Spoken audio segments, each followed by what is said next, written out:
네, 이어서 재보선 참패 이후 정부 여당에서 논란 중인 부동산 정책 문제를 살펴보겠습니다. 종부세, 공시가격 현실화 등 어떤 방향으로 가는 게 맞는지 전문가들과 얘기 나눠보겠습니다. 먼저 관련 영상 함께 보시겠습니다.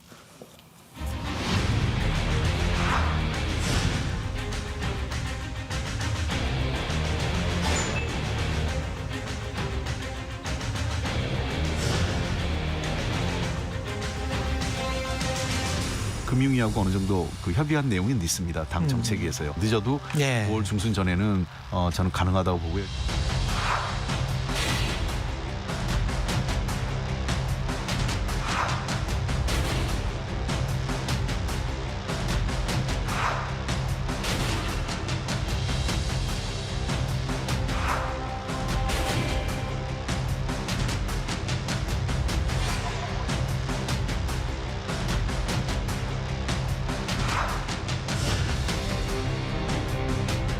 당정 간의 논의가 안 된 사항, 여러 가지 다양한 의견들이 수렴되고 또 조율된 청취하는 그런 과정이라고 생각해 주시고요.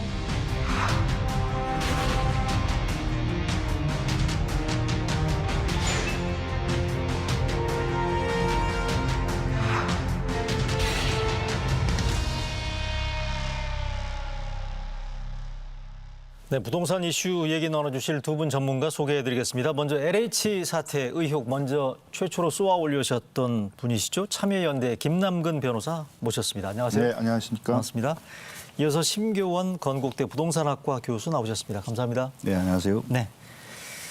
먼저 최근에 부동산 시장이 보면 4.7 재보선 이전과 이후로 나뉘는 것 같다 이런 생각이긴 한데 재건축 시장을 중심으로 해서 시장 불안이 조금 계속되고 있는 이런 현재의 상황 어떻게 봐야 되는지 먼저 김남근 변호사님. 4.7 재보선에만 민심은 집값 안정을 바라는 것이었을 텐데 네. 여야가 공약으로 재건축 규제 완화라든가 종부세 완화, 대출을 쉽게 해서 빚내서 집 살 수 있게 해주겠다 이런 공약들이 많이 나오다 보니까 그렇게 자극을 받아서 특히 재건축이 예상되는 지역을 중심으로 해서 집값이 좀 들썩이고 있고 그게 이제 강북 지역까지 좀 확산되는 것이 아닌가라는 그런 우려가 있습니다. 그래요? 심 교수님 어떻게 보십니까? 이게 아무래도 오세훈 효과라고 얘기하는 사람들도 있고요.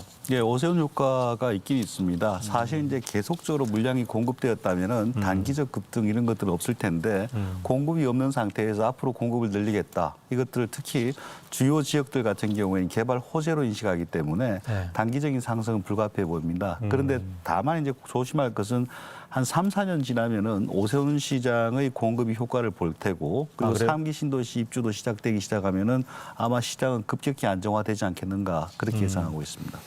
자, 근데 선거에 패배한 민주당이 최근에 당내에 그 부동산 특위를 설치를 했고요. 요즘 보면 정부 여당이 부동산 정책에 거의 올인하고 있는 그런 분위기인 것 같은데 오늘 이 시간에는 조금 핵심 쟁점만 한번 좀 집중적으로 살펴볼까 하는데 먼저 공시가격 현실화 문제를 보겠습니다. 이게 얼마나 시청자분들께 먼저 이게 얼마나 올랐는지 관련 데이터를 보면서 설명을 드려보겠습니다. 좀 올려주시겠습니까? 전국 공동주택의 공시가격 변동률인데 네, 보시는 것처럼 전국 평균이 19%가 올랐어요. 맨 윗칸에 파란색 보이시죠? 그 중간에 세종 보이십니까? 전국 최고인데 공시가격이 70%가 올랐다는 걸 확인하고 계십니다. 경기 23, 서울 19.19%가 올랐다는 거 보고 계십니다만 김 변호사님 이거 어떻습니까?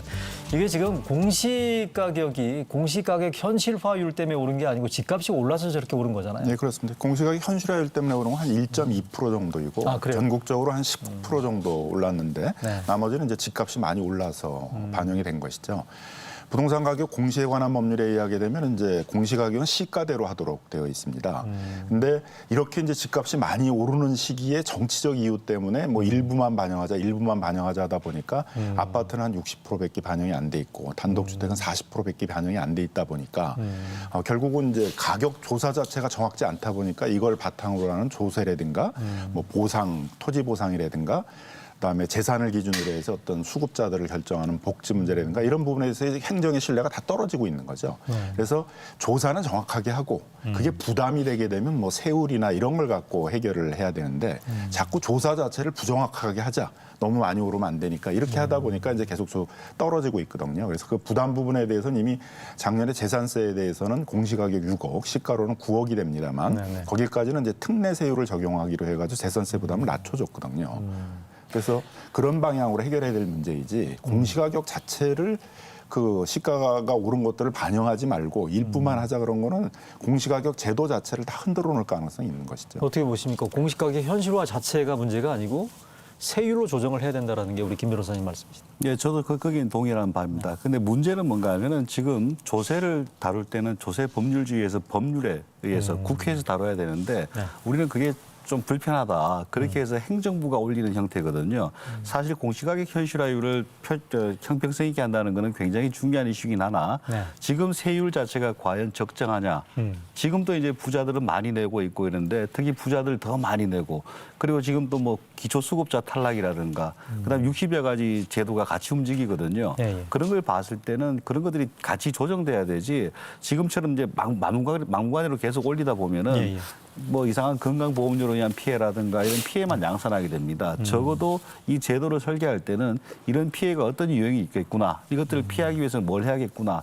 이것들을 미리 만들어 놓고 공시가격 현실화율을 했어야 되는데 너무 무리하게 부자 증세, 뭐 징벌적 과세 이쪽에 매달리다 보니까 선의의 피해자가 너무 양산되는 게 아니냐라 보여집니다. 이건 어떻게 보세요? 야당 단체장들이 광역 단체장들이 공시가격 동결을 요구하고 있거든요. 이건 타당성 있는 주장이라고 보세요? 뭐 저는 충분히 타당하다고 봅니다. 왜 그러냐면은 지금까지 뭐 특히 코로나 시기에 소득이 늘긴커녕 줄어든 사람이 많거든요. 그런 상황에서 뭐 기초수급 탈락이라든가 건강보험료 부담 증가라든가 이런 것들을 봤을 때는 부담이 늘고 있는 상황에서 정부에서 더 부담을 늘리는 정책을 한다는 것은 좀 문제가 있고 그리고 지금 이의 제기가 된 게 거의 한 5만 건입니다.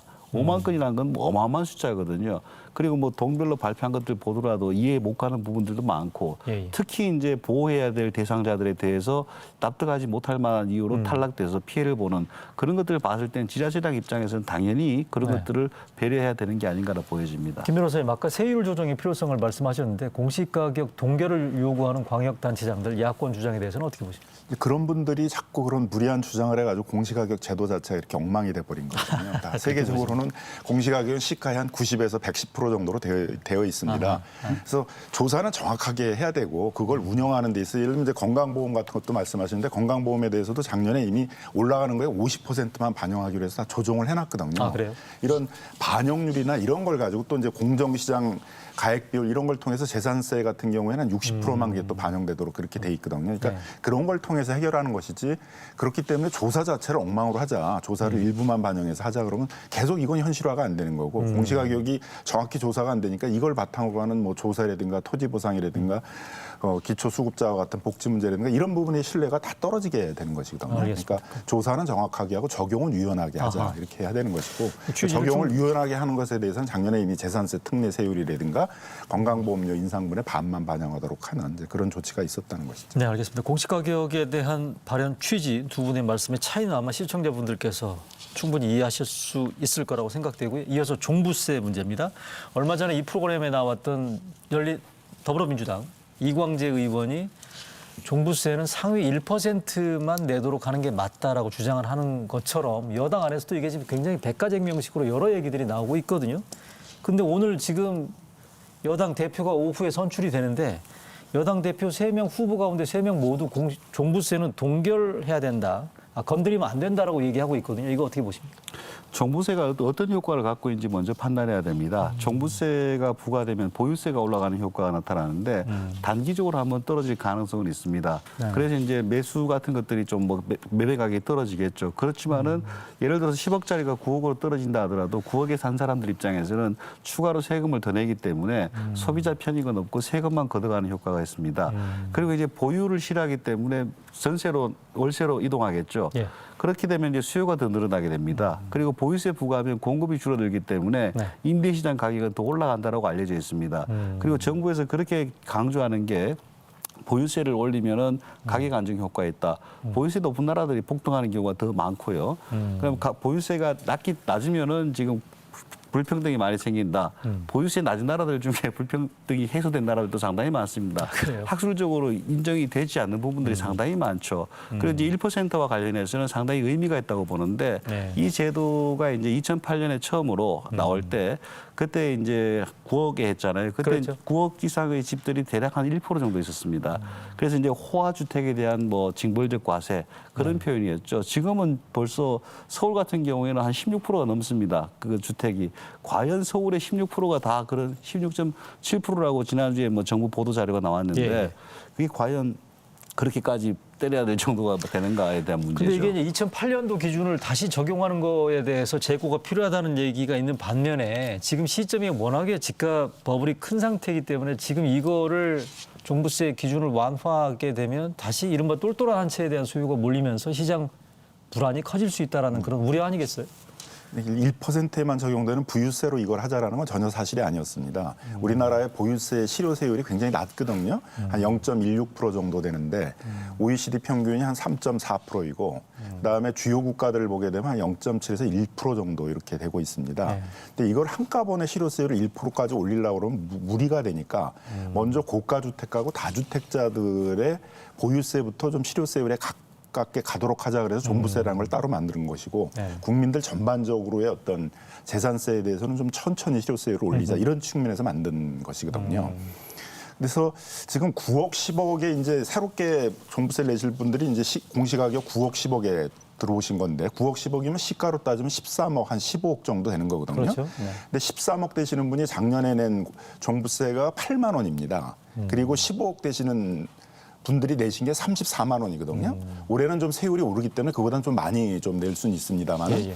거기다가 그 나이가 70이시고 보유 기간이 15년 정도 되면 80%까지 감면을 받거든요. 예, 예. 그러면 과연 우리가 한 13억, 뭐 15억 정도 되시는 분들이 한 50만 원 이하의 종부세를 추가적으로 더 내는 거에 대해서 그렇게 반감이 많냐? 그게 세금 폭탄이냐? 그건 분명히 아닐 것이라고 생각이 들고요. 전체적으로 어쨌든 이 보유세를 높여가지고 그 이제 뭐 이 집값 안정 효과가 없다 이렇게 얘기를 하시는데 예를 들면 뉴욕 같은 경우가 보유세가 한 1.9% 됩니다. 뉴저지가 2.3% 되는데 네. 그러니까 지금 이제 고가 주택들 중심으로 매물이 막 나오면서 집값이 꺾이고 있거든요. 예, 예. 그러니까 이게 전반적으로 단기적인 집값 안정을 주는 정책은 아닌데 집값이 계속 올라가는 것들을 막는 그런 차단적인 효과들은 있는 것들이죠. 네, 네. 그래서 다주택자들이 어느 정도는 다주택들을 보유하는 거에 대한 부담들을 갖도록 해가지고 네, 네. 그런 다주택들을 많이 보유하지 않도록 하는 그런 효과들이 있는 것이어서 잠깐, 정책의 그럼요. 일관성들을 좀 유지를 해야 된다라는 그럼 거죠. 최근에 나온 그 부동산 재산세, 보유세에 대한 여론조사 한번 잠깐 보실까요? 네. 네, 종부세하고 재산세에 대한 여론조사 결과인데 종부세 부과 기준 완화에 대해서는 되게 팽팽합니다. 찬반이. 근데 재산세 감면 기준을 현재 6억인데 이거를 9억으로 올리는 형태로 완화해야 되는 거에 대해서는 공감하다. 찬성이 64%네요, 보니까. 방금 말씀하신 이 부분들은 김남근 변호사님 설명과 좀 연결해서 볼 여지가 있는 것 같습니다. 요거 하나 더 여쭤보겠습니다. 그러면 양도세 문제 하나 여쭤볼게요. 6월부터 다주택자 양도세 중과가 시행되다 보니까 당초의 예상은 양도세 중과를 피하려는 다주택자 매물들이 시장에 아마 5월쯤에는 쏟아질 것이다라는 얘기가 있었는데 현재 시장 분위기 어떻습니까? 뭐 쏟아지는 것 같지는 않고요. 그 거래량은 오히려 최근에는 좀 뭐 뜸한 게 아니냐. 오히려? 또 토지거래 허가 구역이 워낙 많이 묶여서 그런 것 같습니다. 그리고 상당수의 물량들은 작년, 재작년에 뭐 사상 최대의 증여를 통해 가지고 이미 내려간 게 아니냐 이런 것들이 많죠. 그리고 또 양도세 같은 경우도 똑같은 효과를 가져오는데 양도세 인상을 하면 가격을 떨어뜨릴 것이냐 이 문제입니다. 우리나라 같은 경우에는 공급 동결 효과가 오히려 올라가고 그리고 물량 위축이 돼서 오히려 서민을 힘들게 하는 정책으로 알려져 있거든요. 그런데 우리는 그 도대체 왜 이런 서민을 힘들게 하는 정책들만 하는지 저는 참 이해가 안 가고 그리고 이제 양도세만 좀 정확하게 좀 풀리면은 지금 보유해서 보유하지도 못하게 하고 양도세가 워낙 높아 최고고는 한 70%가 훨씬 넘죠. 그 팔지도 못하게 하고 네. 이 상황에서 양도세만 튀어줘도 공급 동결 효과를 해서 올랐듯이 반대 효과를 해서 가격이 떨어지는 효과도 기대할 수 있습니다. 그런데 제가 듣기로는 정부 여당에서 다주택자 양도세 중과 완화 생각은 전혀 없는 것 없죠. 같은데. 예. 그죠? 그러니까 이제 이 결과를 가지고 부자들 약간 괴롭히는 게 좋은 거냐, 이를 통해서 서민들이 더 편하게 사는 게 좋은 거냐의 문제인데 지금 정부는 부자를 약간 괴롭히게 하더라도 뭐 그게 하겠다는 것 같습니다. 서민이 더 힘들더라도. 어떻게 보십니까? 양도세. 양도소득세가 서민들이 그렇게 부담이 되는 세금은 전혀 아닌 것 같고요. 그러니까 제 얘기는 그게 아니고 장기적으로 공급 위축에 따른 서민 피해를 얘기한 겁니다. 그러니까 양도소득세를 자꾸 거래세라고 얘기하시는 분들인데 양도소득세도 소득세법에 나와 있는 소득세이고요. 근로소득이나 사업소득하고 같은 세율이 적용되는 것들이기 때문에 이거를 이제 양도소득에 대해서만 세율을 낮추자 그러면은 근로소득 내는 사람들은 당연히 반발하실 거 아니겠어요? 땀 흘려 일하는 사람들한테 세금 다 걷어가고 그 부동산 불로소득 같은 것에 대해서 걷는 양도소득세는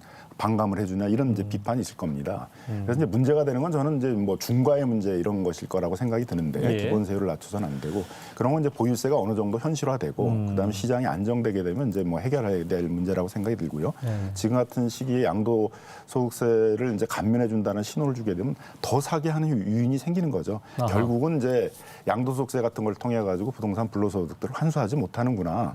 이거는 좀 기다리면은 결국 양도세는 안 내게 되는 거다. 이제 이런 신호를 주고 그렇죠. 더 또 그 다주택자들이 매물을 사게 하는 그런 유인 효과들이 생기기 때문에 그건 신중해야 된다고 봅니다. 요거는 그러면 6월 이후에라도 양도세 중과 매물이 나올 수 있을 거라고 보십니까? 어떻습니까? 정부가 기대하는 게 매물이 그거 저는 이제 아니에요? 오히려 더 영향을 많이 미치고 있는 건 이제 임대사업자 등록을 하게 되면 양도소득세를 감면해 그렇죠. 주도록 돼 있는데 맞습니다. 그거 지금 그럼 얘기해야 8년들을 이제 기다려야 되거든요. 양도세 감면을 받기 위해서. 아하.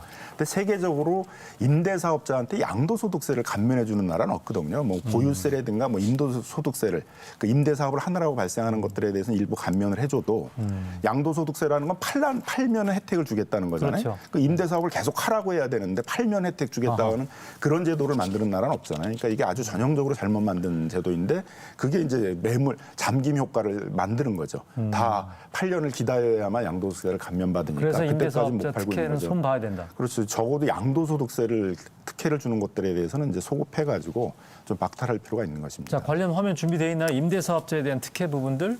임대사업자들이 어떤 혜택을 보고 있는지 지금 보여드리겠습니다. 중간 두 번째, 세 번째 보십시오. 임대사업자들의 경우에는 종부세 합산해서 지금 배제가 되기 때문에 다주택을 가지고 있어도 종부세 안 낸다고 보시면 됩니다. 또 하나 지금 김 변호사님 말씀하신 것처럼 양도세 혜택이 있다는 이런 부분들, 이것들 때문에 임대사업자들이 시장에 매물을 오히려 안 나오게 하는 이런 역효과를 일테면 불러왔기 때문에 지금 정부 여당에서는 신 교수님 임대사업자 특혜에 대해서 보완하거나 이걸 좀 폐지하는 쪽으로 논의를 하고 있거든요. 어떻게 보십니까? 굉장히 잘못됐다고 볼 수 있고요. 에이, 김 그래요? 변호사님 말씀대로 양도세 혜택을 주는 세계적 국가는 없습니다. 왜 그런가 하면 다른 나라에서는 양도세 부담을 거의 안 주거든요. 어허. 양도세가 거의 없기 때문에 혜택이 없는 거고 추가적으로. 네. 그다음에 이제 우리나라의 이제 임대사업자에 대해서 저는 마녀사냥이라는 느낌을 지울 수가 없는데 우리나라 임대사업자들 중에 91% 정도가 6억 미만의 주택을 임대하고 있습니다. 그리고 6억 초과하는 아파트는 1.9%밖에 되지 않아요. 저가주택이 대부분이에요. 다 주저가주택 반지하방, 옥탑방 이런 걸 하고 있는 것들인데 이 사람에 대해서 선진국 같은 경우에는 더 붐업을 시킵니다. 그래서 제발 더 공급을 늘려서 저소득층이 살 수 있는 공간을 만들어 달라 이렇게 하는데 우리는 그 반대로 그 사람들이 가격을 움직인 주범이 아니거든요. 반지하방이 우리 서울 집값을 올렸다? 이건 웃기는 이게 얘기고. 투기꾼들한테 꽃길을 깔아줬다는 얘기에 대해서 그거는 이제 몇몇 주택이죠. 지금 91%가 6억 미만의 주택입니다. 아파트는 한 25%도 안 됩니다. 아파트가. 그 6억 초과 아파트는 1.9%고요. 이게 이제 투기의 주범이냐 꽃길이냐 그건 과장된 해석이고 저는 이 제도가 강화되면은 임대사업자들이 물량을 줄이게 되고 결국 직격탄은 저소득층 서민이 받을 겁니다. 발로 몇 년 내로. 김 변호사님. 임대사업자를 이제 그 여러 세금 혜택을 주는 것들은 보통 대규모로 임대사업 하는 사람한테 혜택을 주는 거거든요. 그래서 예. 미국 같은 경우도 6세대 이상을 임대차를 해야만 이제 그 혜택을 받도록 되어 있고 보유세 감면을 받으려면 25년 정도는 이제 임대사업자로 임대사업을 해야 됩니다. 근데 우리는 설계를 좀 너무 졸속으로 하다 보니까 몇 년 뭐 4년짜리 뭐 8년짜리는 단기만 하더라도 혜택을 주도록 이렇게 아하, 되어 그런가요? 있고 그다음 한두 채만 갖고 있어도 혜택을 주거든요. 그건 임대사업 목적이보다는 재테크 목적으로 갖고 있는 것이라고 봐야 그건 좀 보완을 되는데. 해야 되겠네요. 그러니까 제도 자체를 좀 엉망으로 그 박근혜 정부 때 설정했던 것들을 문재인 정부가 한번 이렇게 보완을 해가지고 왔었어야 되는데 그걸 그대로 갖고 오다 보니까 그 폐해들의 효과들이 문재인 정부에서 다 나타나고 있는 것들이죠. 그래서 앞으로 임대사업자 제도를 정비를 한다면 좀 대규모로 뭐 예를 들면은 뭐 SH공사 이런 데들 다 임대 사업자잖아요. 그런 데는 뭐 수천 채들을 갖고 그렇죠. 있고 수만 네. 채를 갖고 있으니까 거기다가 종부세를 다 내라 그러면 이제 안 되니까 그런 데에 대해서는 이제 감면을 해주는 거지. 그러니까 일정 좀 규모를 좀 높이고 아파트 같은 거를 임대사업 목적으로 한다고 보기는 어렵지 않습니까? 그러니까 그런 아파트 같은 것들에 대해서는 제외를 하고 네. 그다음에 혜택의 범위에 있어서 양도소득세 이런 건 다 없애버리고 예. 그다음에 보유세라든가 임도소득세에 대해서도 이제 그 수준에 맞게 이렇게 해줘야죠. 규모나 이런 거에 맞게 해줘야 되는데 그런 걸 한번 대대적으로 손볼 필요는 있다고 생각합니다. 말씀하신 것처럼 과도한 혜택이 있기 때문에 주택 수나 보유 기간 등등에 대해서 손질을 해야 된다는 거에 대해서 손질을 해야 제발로 되는 건 가는 맞고요. 그리고 이제 지금 말씀하신 그 대규모에 대해서 한다는 건 몇몇 도시에서 하는 거고 독일이라든가 이런 데서는 한두 개 있어도 이제 혜택을 다 받습니다. 아, 그래요? 그리고 선진국 전체를 보고 하셔야 되는데 김 변호사님도 그렇고 우리 정부는 이 도시에서 하는 거나 저 도시에서 하는 거나 묶어가지고 이상하게 만들어 놨거든요. 선진국 전체 트렌드 같은 거를 한번 보시고 거기에서 맞는 게 뭔지를 한번 찾아봐야 되는 겁니다. 아주 극단적인 사례 몇 개 도시를 갖고 와서 그것도 독일, 미국 이렇게 하는데 그것도 한 도시 하나에서 하는 거. 그것도 최근에 위헌 판결 나고 이런 것들도 많거든요. 그러니까 자꾸 서민들이 더 어려워지는 거예요. 진짜 서민이 뭐가 필요한지 한번 봐야 되는 임대사업자 거죠. 정책은 대도시에서 하는 정책이니까 지금 대도시들 대도시들 얘기하는 중에서도- 것처럼 그렇게 얘기하시면 안 되고 아니, 대도시들도 대도시에 대해서는 그래. 임대사업자에 대해서 엄격한 규제들을 하고 알겠습니다. 있죠. 아, 그건 몇 개 안 된다니까요, 그게. 네. 그러니까 지금 정부 여당에서 부동산 정책에 대한 보완 차원의 접점을 지금 찾아가는 과정이니까 오늘 두 분 전문가 말씀이 이 결론을 도출하는 데 좀 도움이 됐으면 좋겠다는 생각이 들고 늘 하는 얘기입니다만 부동산 문제는 디테일에 흔히 악마가 숨어 있다고 하는 것처럼 작은 부분에서 큰 문제가 생길 수 있으니까 정부 여당이 정신을 바짝 차려야 될 듯 하고요. 오늘 두 분 말씀 여기까지 듣겠습니다. 네, 일요 진단 라이브 오늘 순서는 여기까지입니다. 오늘도 함께해 주신 여러분 고맙습니다.